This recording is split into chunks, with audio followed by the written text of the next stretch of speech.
Yo, what's going on? Sorry. My mic was muted for some reason. It is your boy GCTV back with another video, and we had four pretty good NBA games tonight, so we're going to talk about those. Thursday, February 1st. Wake up, it's the first of the month. Shout out to Cardi there.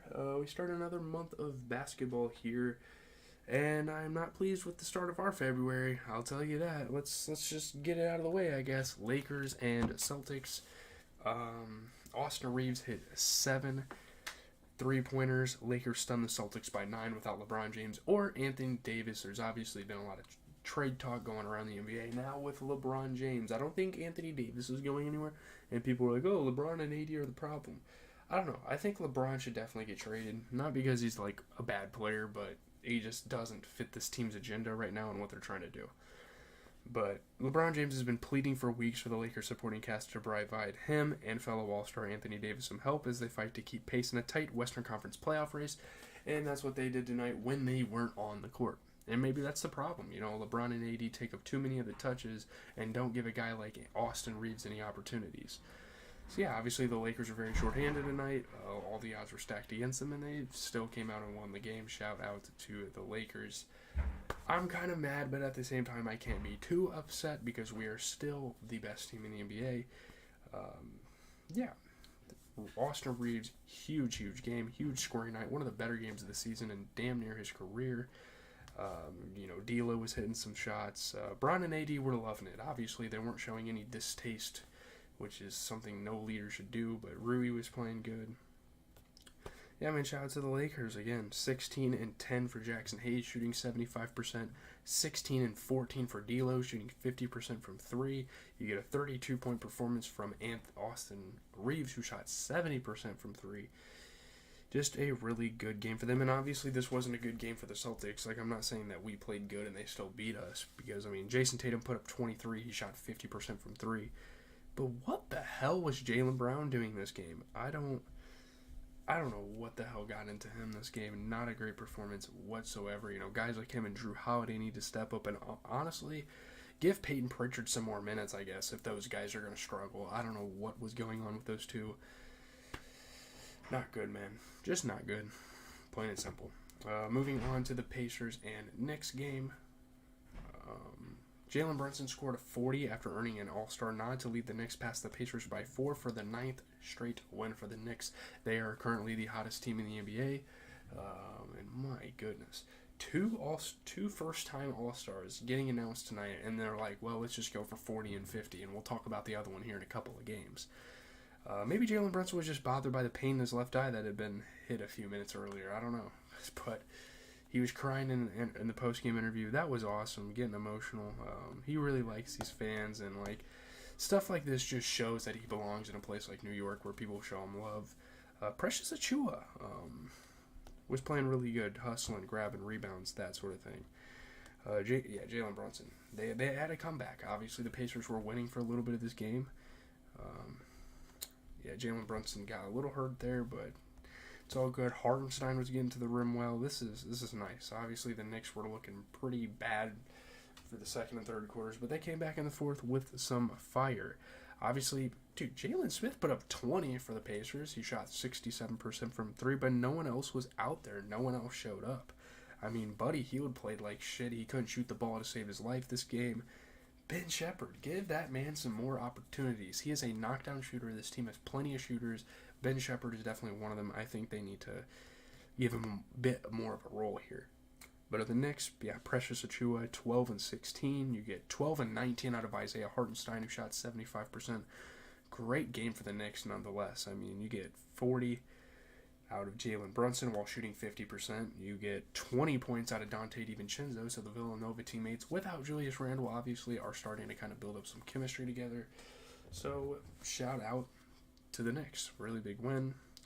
Cavs and Grizzlies wasn't a game I really cared to watch, and I mean, I couldn't because the Grizzlies, but Donovan Mitchell has 25 points. The Cavs beat the Grizzlies by 7 for their 4th straight victory. This is another hot team in the NBA right now. Things are getting close up in the East, and teams are starting to catch fire there. Great scoring, solid passing this game for Donovan Mitchell, just getting everyone involved. Great job at that. Great stuff. This is their 12th victory in 13 games. So they've won 4 straight, and then I think prior to that they won like 8 straight. So they've been playing really well.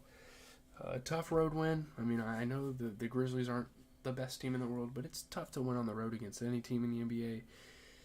Except maybe like the Pistons, I don't know. But Karis LeVert was getting to the rim. Donovan Mitchell hitting threes.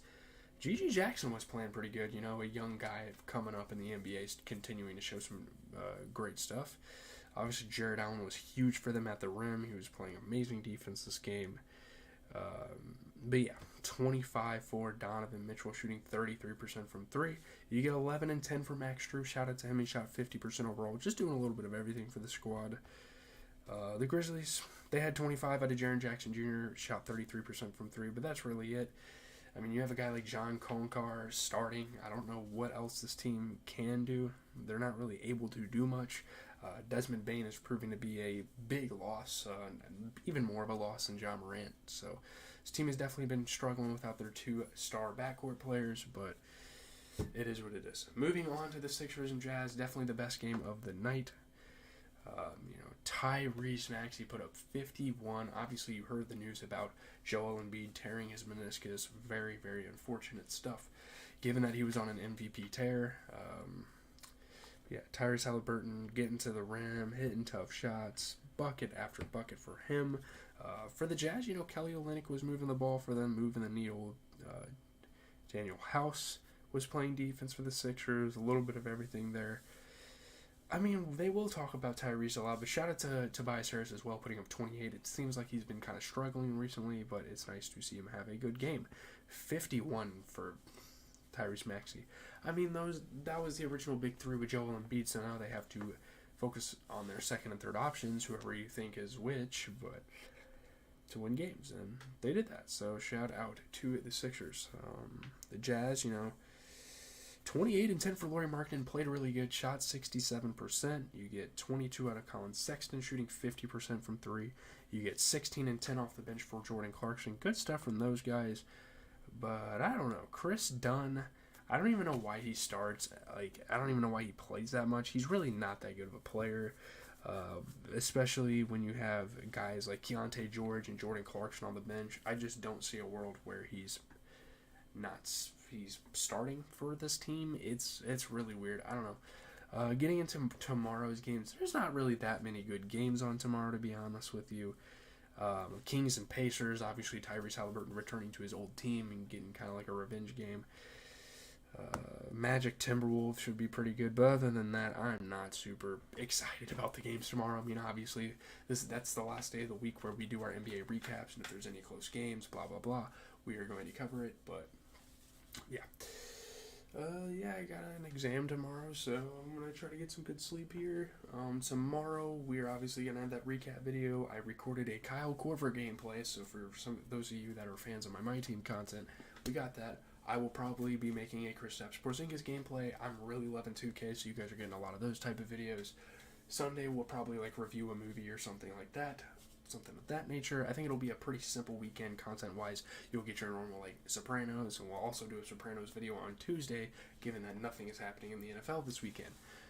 Yeah, we're mainly focused on hoops, which is kind of cool for a change.